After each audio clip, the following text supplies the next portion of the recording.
Good afternoon, everyone. My name is Marianne Maldonado. I'm with the World Affairs Council of Greater Houston. And thank you for joining in to our Global Connections program today. I know you're going to really enjoy learning more about the Gulf Coast Council of Returned Peace Corps volunteers. I'm going to give everyone a chance to get settled, tell you a little bit about the council, and then we'll just dive into our conversation. The World Affairs Council is a 501c3 organization, and our goal is to educate our community on what's happening around the world. And no one can tell us better than someone who's been around the world, who's actually had an opportunity to work and serve in and around in different global settings. Ryan, welcome to our program today. Great, thank you, Marianne. Glad to be here. Well, I really want to welcome you. Ryan Gorczycki is a member and prior president of the Gulf Coast Council of Returned Peace Corps Volunteers, the Peace Corps alumni group representing the Houston region. He has served as a Peace Corps health volunteer in the country of Madagascar, having the opportunity to return there back in 2019. And Ryan will present on the work of the local Peace Corps alumni group here in Houston, the work of the Peace Corps, and the life as a volunteer in the country of Madagascar. So fascinating. His day job, he works as a clinical nutrition manager at Harris Health System, the public healthcare system for Harris County in the Houston region, where he and others serve the diverse local population of our community. He attended the University of Minnesota and later obtained a Master of Public Policy from Duke University. Welcome, Ryan, again. We're so pleased you could join us today. Thank you. Well, I know we've all heard in our lives the Peace Corps, volunteering with the Peace Corps. Tell us a little bit about the Peace Corps and then more locally, the Gulf Coast Council of Returned Volunteers. Great, thank you, Marianne. And so the Peace Corps is a U.S. government agency that was started in 1961. And so kind of the purpose was to basically better connect with other countries in the world in the promotion of peace, and then also to take from, say, the resources we have in the U.S. in terms of our people and help countries, especially developing countries, with training individuals in their countries in different sectors in which the Peace Corps may work in. For example, like agriculture, education, health, economic development, and things like that. And then, so that is, say, the first of three goals in terms of the Peace Corps. And then the other two goals are basically for when the volunteer is serving in their country to basically like share with them, say, American culture or what it's like living in the US to create better understanding. And then once we return back to the US, to then share about the people in which we lived in our country of service to create better understanding amongst Americans of those people as well. So what about the Gulf Coast Council of Returned Volunteers? How big is it? What does it do? What are some of the activities and that it does, and maybe its core mission? Yeah, great. So the Gulf Coast Council of Returned Peace Corps Volunteers was started in 1985. And so basically it was started as the Peace Corps had been around for a while, and say several volunteers, of course, had returned and completed their service. And so the Peace Corps as an entity was trying to kind of help in terms of with the volunteers that had returned, keeping everyone connected. And so had reached out to some recently returned volunteers and others in the Houston area, basically providing information of who in the community was had served in the Peace Corps, and to kind of providing that information towards helping to start, you could say like an alumni group of former Peace Corps volunteers. And so kind of we, once we complete the Peace Corps, what the technical term is returned Peace Corps volunteer, which basically means you return back to the US and things of that nature. And so then the group and its basically mission has three goals. And so the first goal is to basically help to connect returned Peace Corps volunteers in that area in which it serves, and then also help in facilitating to share their stories from their Peace Corps service with the local community to create better understanding of different countries and peoples in the world. And then the second goal of the organization is to support Peace Corps volunteers that are currently serving in terms of, say, it's kind of both currently serving or those about to serve. So say it may be helping folks to like prepare to go, and then as well, say once they're there, support them on different projects they may want to do, namely kind of funding projects. And then the last one is supporting Peace Corps as an entity, kind of specifically around like supporting the recruiters that work in the region or in the state in terms of supporting them for presenting information on what Peace Corps is and what services is like. And so in terms of kind of some of those more specific activities that we do that kind of relate more directly to benefit of the community is that, say, some things we will do is speak at different kind of organizations, such as schools, or if there's different events that come up on our Peace Corps service and where we served, to share information both about the Peace Corps and the country in which we lived, kind of similar to today's discussion. And then as well, in terms of, say, supporting the current Peace Corps volunteers. So something our organization does is, say, each year we do kind of like a calendar drive where the group up in Wisconsin of returned volunteers basically sells like these really nice calendars they make of the different Peace Corps countries. And then so some of that kind of benefit, we use that and other donations to then support a currently serving Peace Corps volunteer, where we'll choose someone who's from the state of Texas. And then as well, kind of around that third goal, the third goal of our organization is supporting the recruiter in terms of when they go to different events at, say, specifically universities, but it could be other areas, and just being available to help answer questions in that kind of the types of experiences can be diverse, and it helps to kind of have that real life experience of what it's like to volunteer in another country for 2 years. Well, I want to get into what made you interested in the Peace Corps, but I want to remind everybody, we'd love to have your questions, and Ryan would love to answer them. So feel free to send in your questions under the Q&A tab, and I'll try to get to them as quickly as I can. Ryan, you have a background, University of Minnesota. You have a healthcare degree, as well as a public policy master's from Duke. What made you interested in the Peace Corps? Yeah, so say when I was doing my undergrad degree at the University of Minnesota, often as a lot of young adults who are trying to identify like, okay, what do I want to do after I finish my degree? And where do I want to go in terms of my career? And for myself, I had a couple of friends who were interested in the Peace Corps, and I also had a professor who had served.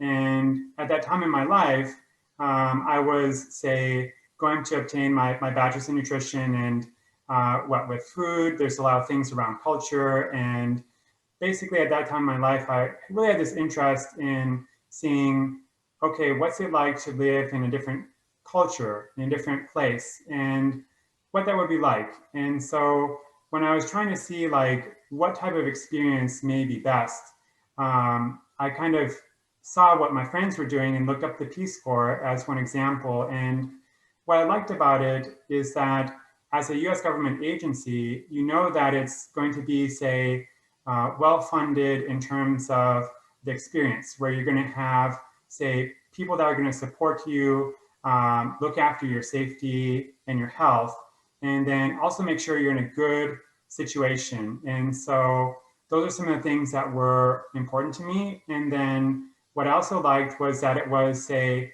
a 2-year experience. So I really knew that in doing it, I would really get to experience what it's like to live in a different culture, maybe speak a different language, and learn kind of like different ways, kind of immersing myself in how other people live. So it's very intriguing to me, thinking about going and serving in the Peace Corps for a given amount of time. Tell us a little bit about, were you self-funded, kind of the things that you did on the ground, and also why you chose Madagascar? Yeah, so in terms of the Peace Corps, some of the benefits are as a volunteer that the Peace Corps gives you a monthly stipend for kind of like regular living expenses, food, travel, other things that may come up. And then they also establish kind of a place for you to live and a partner to work with on the ground in your community. And then those are some of the things that help in terms of starting out. And then, so in terms of myself, or kind of some of the logistics, you go through a training first in the country, and then you go to your location. And kind of getting back to your question of how I chose Madagascar. So at the time, when I served, or when I began my service in 2007, Peace Corps is a little bit different in terms of how it worked. So say today, things are kind of much more broader in terms of choices. So say today, when you go to the Peace Corps website at peacecorps.gov, you can basically look at the opportunities such as what type of volunteer role you'd have in the country, and you can apply directly to that. And when I applied, say back in, say what, 2006, it was basically like you'd select the sector you would serve in. So I selected health, and then say you would select the region. And based off of that in your application, Peace Corps would match you to kind of what they thought was the best location. And for myself at the time, I didn't have a preference. I was open to different places. And so when I was accepted and it was like, okay, you're accepted and you're going to a French-speaking country. And so I was trying to assume, okay, what country will it be? And kind of thinking, well, maybe it might be like West Africa because there's a lot of countries there that primary language is French. And then I had to take basically a French course to prepare and things like that, and ended up being matched to Madagascar. And say, what some of the interesting things are about Peace Corps is it's like, once you get on the ground, it can be totally different. So once I got to Madagascar, basically the main language there is Malagasy.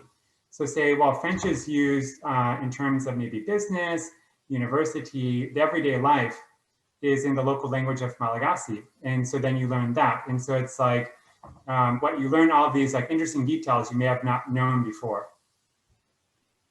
So people have a chance to actually almost select where they want to go. Where is the Peace Corps most prevalent? You may or may not know.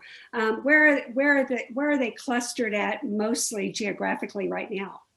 Yeah, exactly. So as some folks may have heard, back in March with the when the COVID-19, what now it's a pandemic, but at the time it was a growing, Peace Corps made the decision in March to basically bring back all of the volunteers to the US out of concern for their health. So say currently Peace Corps doesn't have any volunteers out there, but they're planning to start in the Eastern Caribbean next year, which is basically kind of some of those smaller islands you may see in the Caribbean. And so in terms of normal times, say Peace Corps has been in 141 different countries. It's of course less now because country conditions change over time, and kind of Peace Corps' main focus is countries that may need more assistance in terms of developing their population to work in different areas. And so if we're looking geographically, and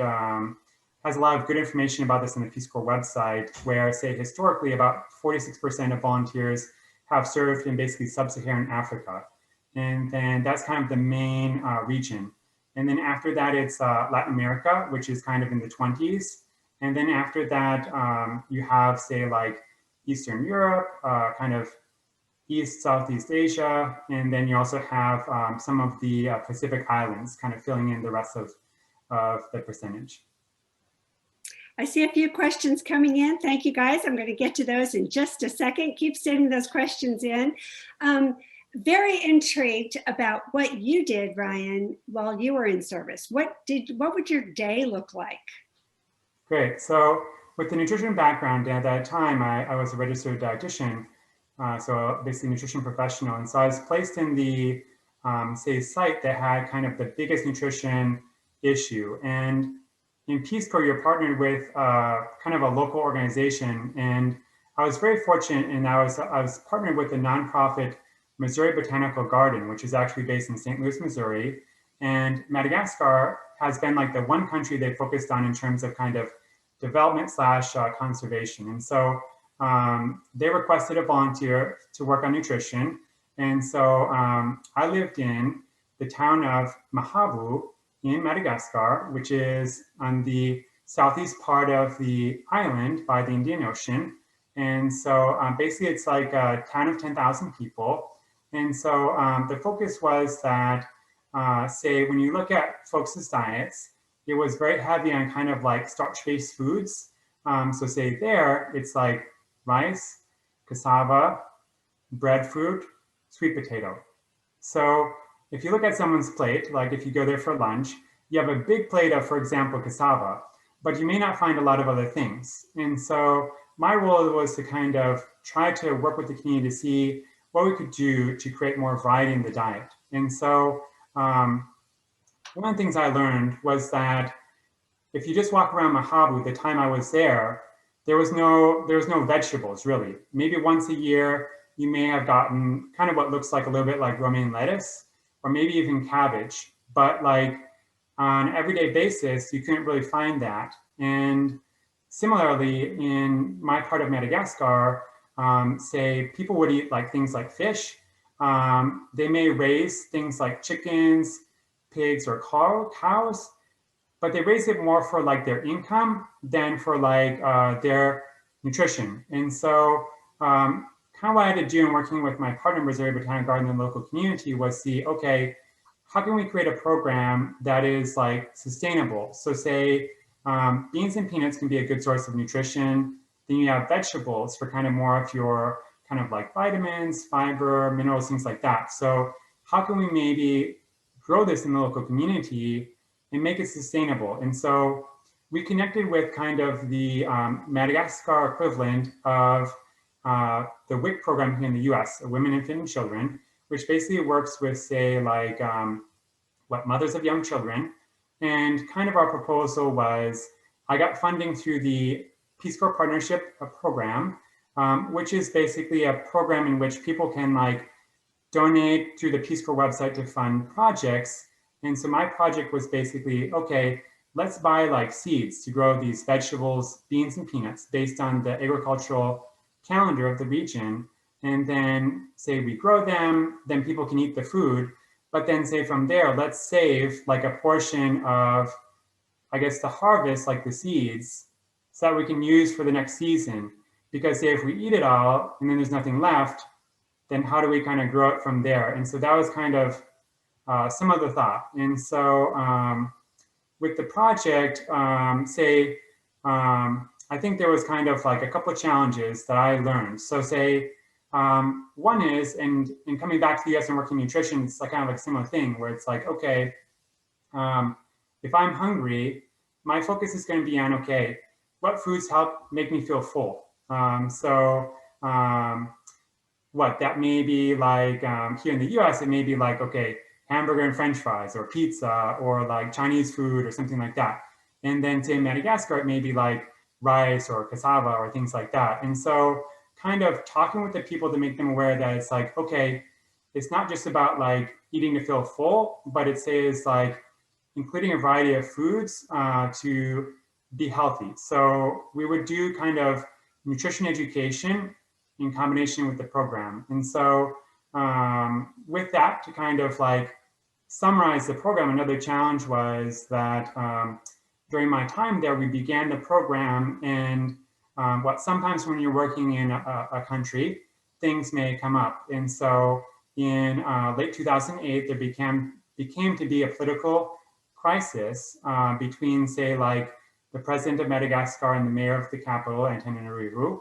And so later on in 2009, we had to basically evacuate the country. So I wasn't able to really finish my project, but say those are some of the challenges that may come up. It could be like local issues or national issues that may kind of interrupt some of the things that we have interest in doing.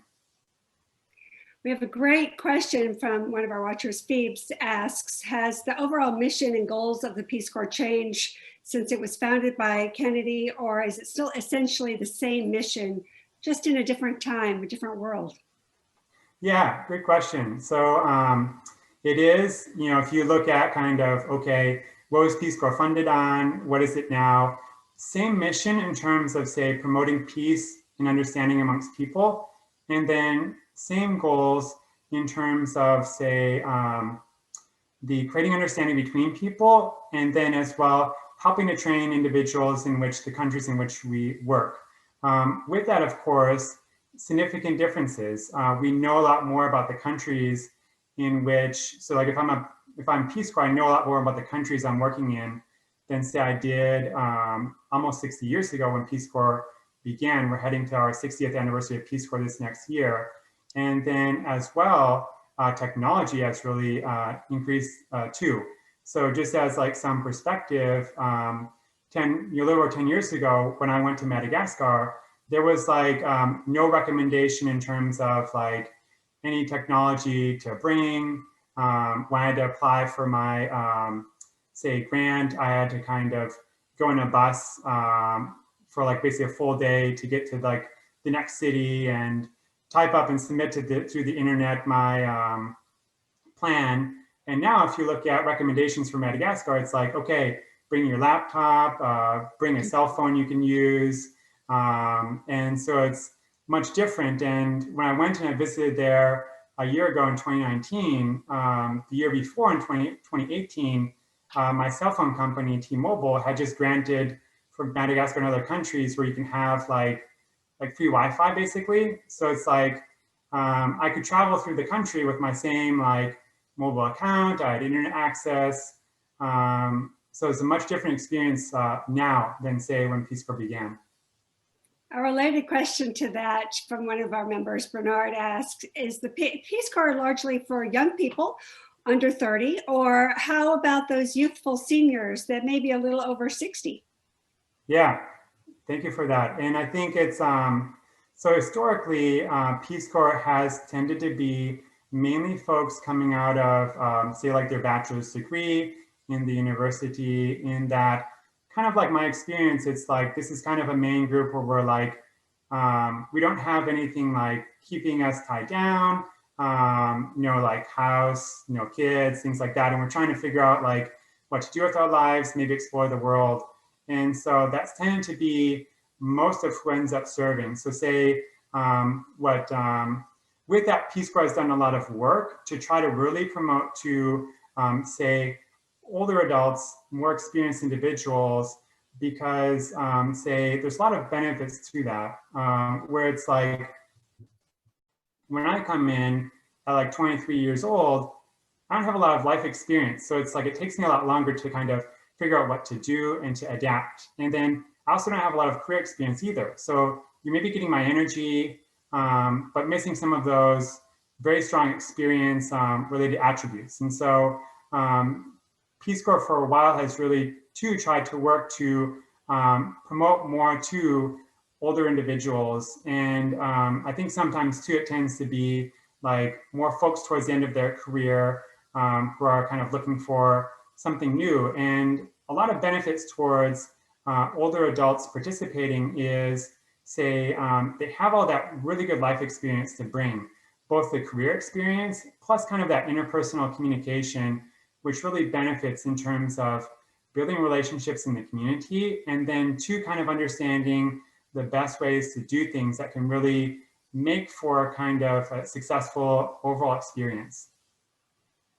So we have the honor of bringing in Rick Steves. Rick Steves is the wonderful travel guru. You see him on television. He has a great travel presence and a great travel company. Many of our members love to travel. And so one of the questions from one of our students is, do you have to have a degree to travel with the Peace Corps and to serve in the Peace Corps?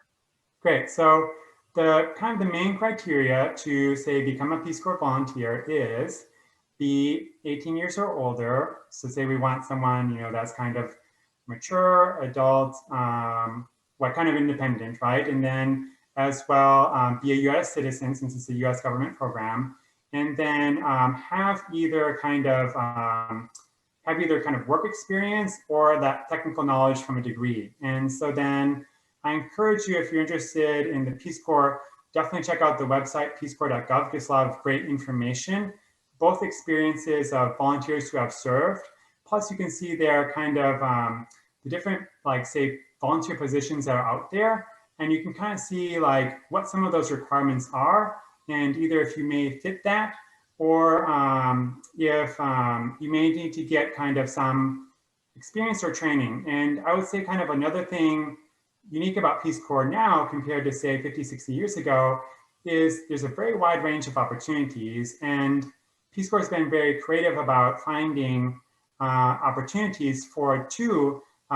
Typically it's been folks who have maybe less career experience, but there's also a lot of opportunities for folks that have more of that work and technical experience, where there's a program called Peace Corps Response, which also has opportunities as well. And they're more specific, but are more for like short term for folks with kind of more technical experience as well. So there's a lot of different opportunities there that can fit different types of people.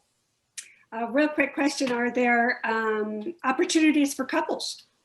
Yes, there are. And this is another area in which I think the Peace Corps has, things are a lot different than before. So I was, say when I was a volunteer, it's like you can be a married couple and go, and say they will of course like match you and find like the proper way in which, proper location in which you can both serve together with your each person's skill sets. And I was looking at the Peace Corps website earlier this week, and another kind of adjustment they've made is as well, not just for folks who are say legally married, but also those who are kind of in like a committed domestic relationship, where of course I think they have some criteria around that, like year or longer, but there's also opportunities in terms of that area as well, where they are really trying to encourage people who are interested to apply, and then of course based on the criteria they can work with you on what may be best.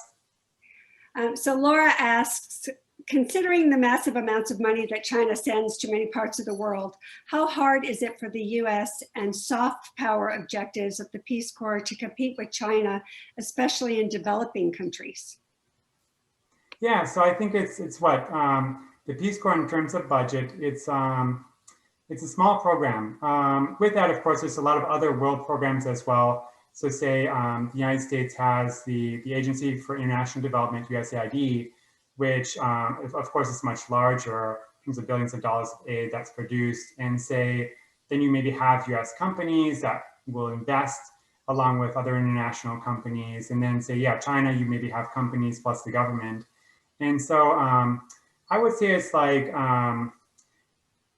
it's that, okay, like one entity may come in, whether it's like, a government or company, and try to make something happen. And then that government has to kind of decide, okay, what's best for its people in terms of their development. And so kind of how like Peace Corps works is that we're more on kind of that grassroots level, working directly with people. And so it's like, say, we're not going to be going in kind of as much talking to like the Minister of Education, Minister of Health, but we're going to be working kind of hand in hand with people. And I think it's like kind of some of the benefits from that. And when we go and we advocate for the Peace Corps to Congress, it's like some of the benefits is through creating these relationships, local people in other countries really get to know like who Americans are, because it's like oftentimes they may hear through the news about the US, maybe US companies, kind of people like movies, music, or like what the US government is doing, but they may not always have that personal connection. And so creating that personal connection is really important for the understanding in terms of, say, who we are as Americans and as a country as well. Another question from one of our students. Have there been any public-private partnerships between the Peace Corps and private sector to help further the mission? Yeah, there's been a lot of different ones. And so some examples that I kind of had put in my notes were, I guess this one isn't as much like a public-private example, but more public-public, where say the Peace Corps is kind of connected with different other US agencies like USAID and others on different projects. With that, it's that there's kind of some different unique ways in which the Peace Corps works. And let's see, I think I'm not sure exactly kind of like Peace Corps stance on like partnerships with like actual companies. I think kind of some of that is like, it's a US government agency and what's the best way around that. And with that, it's, let's see, I know there's kind of some different agencies in which the US Peace Corps works. I don't have as much specific examples in terms of public-private partnerships, but say like some certain avenues are like that when the Peace Corps volunteers, they're at their location, they have the ability to kind of like apply for funding. And so those can be some different methods too. And that as well, it's that Peace Corps, say, partners with agencies on the ground. So it may be like, it's probably more so like entities like nonprofits or other organizations within the country itself that Peace Corps partners with. Rami asks, what are some of the greatest success stories in some specific countries that highlight the great possibilities of what the Peace Corps can achieve? Yeah, so I think it's that some great, so I think it's kind of like two parts. There's one part which is more of the soft part of like building the relationships and kind of say, as the Peace Corps volunteer, we're often working with, I mean, oftentimes young people, could be older people as well, but kind of some of it is, it's like inspiring them in terms of their future. So say, when I was working in my town, in the town in which I lived, we had 10 elementary schools, 1 middle school, no high school. So to maybe see me and learn about, okay, there's some other opportunities for me beyond, say, being a subsistence farmer or a fisherman or a basket weaver can be very beneficial. And then as well, it's kind of more on the technical side. So on the technical side, basically, Peace Corps works in a variety of areas. So say like agriculture, health, and then education, economic development, and say conservation, a few other areas. And so, I mean, oftentimes it's like these smaller projects, which could be the technical knowledge the volunteer may give to the community on, say, in Madagascar, one of the things that was really worked on for agriculture was improving rice practices. So say, in Madagascar, when I was there, it's that the population was using these very basic practices and a lot of like slash and burn agriculture. And so what the Peace Corps really tried to teach in working with its partners in different organizations in Madagascar was kind of different methods to create kind of better rice farming so that in that plot of land you have, you can get more rice out of it. So that say is like one example. And then some others too can be like, say me coming from like the US and having kind of maybe a broader knowledge, not just in the US, but kind of, it could be like from a large city in that country itself, but kind of knowing how to access maybe funding to do maybe a project that could be beneficial there. So say if you go and you look at the Peace Corps website, some examples too, maybe around like sanitation, water quality, where like the Peace Corps volunteer can maybe help find avenues for the community to apply for funding to maybe install a well or do some other things that can benefit the community. In terms of benefits, Dan asks regarding COVID-19, do you know if the Peace Corps will possibly be involved with vaccinating populations in certain developing nations? So the Peace Corps hasn't really said yet kind of what their plans will be. Other than that, they're going to be going to the Eastern Caribbean. And so, so it's kind of the Peace Corps' role historically has tended to be, say, supporting others within the country. So say, for example, one of the Peace Corps volunteers I served with, she had training in nursing. So say she may train the person who gives the vaccine so that they're giving it a proper way. So it's kind of like a lot of it's training the trainer. And that's kind of like the main motivation. And so say what Peace Corps has like tried to, not get too involved in is kind of as much of that direct, so what, say, not necessarily going to be sending the doctors and nurses to treat the patients, but more maybe like sending folks with experience to then kind of teach others. So say it could be like, okay, like a hospital in this developing country, we maybe send someone who has experience as a hospital administrator or a doctor to then teach them, okay, what's the best ways to treat this disease or things like that. Great. Ryan, this has been so informative, and thank you all for submitting your questions. I know we have several students, several people who are interested. How do we connect with the recruiter with the Peace Corps? What is the first steps? Yeah, so first step is to go to peacecorps.gov, and when you go there, it's a very accessible, easy to use website. So it has kind of the information on like what life is like, what countries there are and the opportunities. And then as well, has a pretty easy kind of way to access the recruiter. So you basically can just type in like your zip code, and then it gives you the name of the person and their phone number, and then a way to submit any question you have too. Well, Ryan, this has been so exciting and so informative. I've learned so much about the Peace Corps I didn't know, and about your fascinating time in Madagascar. Any last words to our audience? Yeah, I think that it's kind of last words are, I appreciate, Marianne, the time and having me come to present. It's been great to share about the Peace Corps, my experience, and what returned Peace Corps volunteers are doing here in the Houston area. And I think kind of coming back from Peace Corps, it's like the importance you see is of learning more about other people and kind of better understanding them. And so I appreciate too the work that the World Affairs Council of Houston does to really create that understanding from a global perspective of different peoples. So thank you as well for your work. Thank you again, Ryan, and thank you for all who have joined us. Make sure you check out our website at wachhouston.org. Lots of great programs like today. Make sure you sign up for next week's programs. We're featuring Accenture and Chevron to have an excellent, timely conversation on energy. And can we have an honest conversation?